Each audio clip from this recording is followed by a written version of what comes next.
Olá pessoal, bom dia, boa tarde, boa noite e boa madrugada para quem vai ver esse vídeo de madrugada. Pessoal, hoje nós vamos falar sobre os princípios que norteiam a justa causa, tá?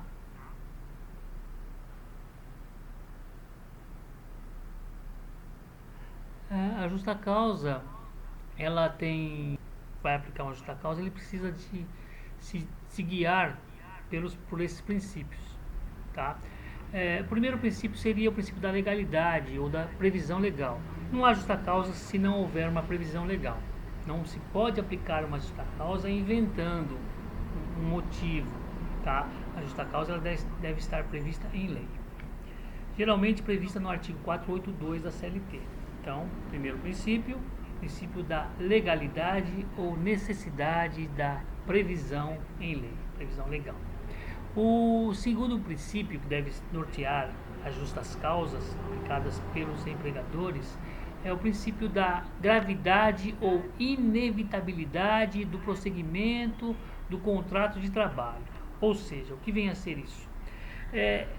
O contrato de trabalho, ele não, depois da aplicação, depois da ocorrência de uma falta grave, ele fica impossível de prosseguir devido à conflituosidade instada, ou seja, logo que o trabalhador ele comete um ato que enseja uma justa causa, e para ensejar uma justa causa, segundo esse princípio que norteia as justas causas, que é o princípio da proporcionalidade, ou melhor, o princípio da gravidade, que tem uma ligação com o princípio da proporcionalidade, ou seja, não se pode aplicar uma justa causa caso aquela falta não seja grave o suficiente a receber essa denominação de justa causa. Tá? Então, deve-se aferir a proporcionalidade, que é um outro princípio que norteia todo o direito. Tá? Não pode ser uma aplicação arbitrária por parte do empregador. Então, aquela falta praticada pelo trabalhador deve ser grave o suficiente para ensejar uma justa causa. Um outro princípio, tá, que norteia também a justa causa é o princípio do nexo causal ou do nexo de causalidade. É a relação entre a justa causa, aquela falta praticada pelo trabalhador, relacionada, ligada, conectada ao trabalho. Não pode ser aplicada uma justa causa se não houver essa ligação, essa conexão. Tá? Por exemplo, se o trabalhador chega na empresa e antes de começar a trabalhar, ainda fora do estabelecimento, por exemplo, ele começa a discutir com o seu empregador a respeito de uma partida de futebol ou uma questão religiosa, política, enfim, que não tem nada a ver com o trabalho. E neste caso, o empregador não pode aplicar uma justa causa ao trabalhador. Tá? Então, esse princípio ele dita que deve haver uma ligação, uma conexão com o trabalho para que se possa aplicar uma justa causa. Um outro princípio, e fundamentalmente importante como os anteriores, é o princípio da imediatidade. Por esse princípio, o empregador, assim que reconhecer uma justa causa, que ele tomar ciência de um motivo justo para a dispensa de um trabalhador, ele deve fazê-lo imediatamente. Ele não pode deixar transcorrer o tempo e deixar o trabalhador ficar executando tarefas e deixar ele na função ainda em exercício, sob pena de ocorrer um perdão tácito, ou seja, o empregador reconhece que houve uma justa causa, mas mesmo assim ele deixa o trabalhador permanecer na sua função, exercendo as suas atividades, tá?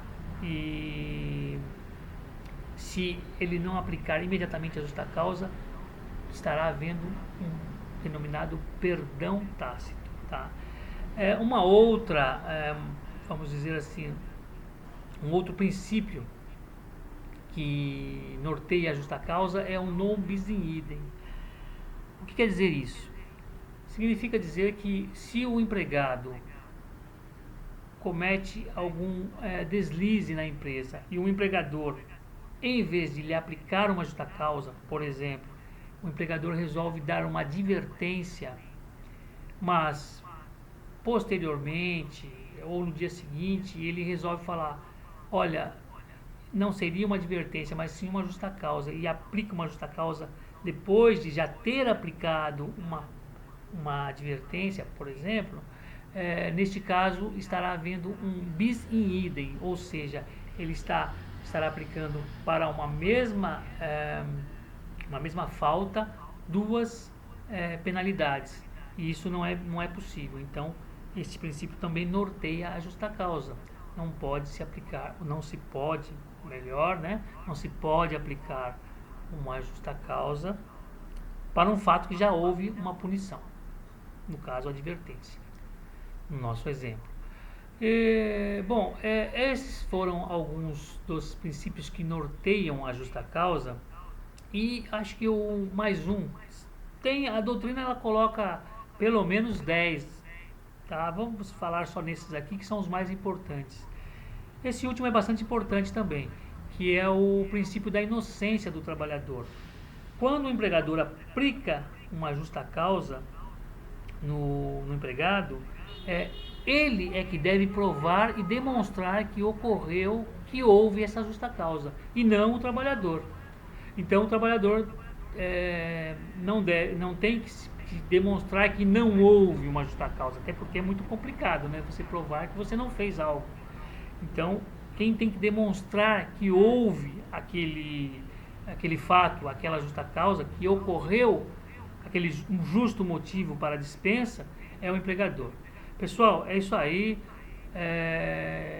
Teremos outros vídeos aí. Eu gravei um vídeo anterior que não pegou o áudio, mas estamos corrigindo aí. Alguns probleminhas técnicos, vamos em frente. Forte abraço.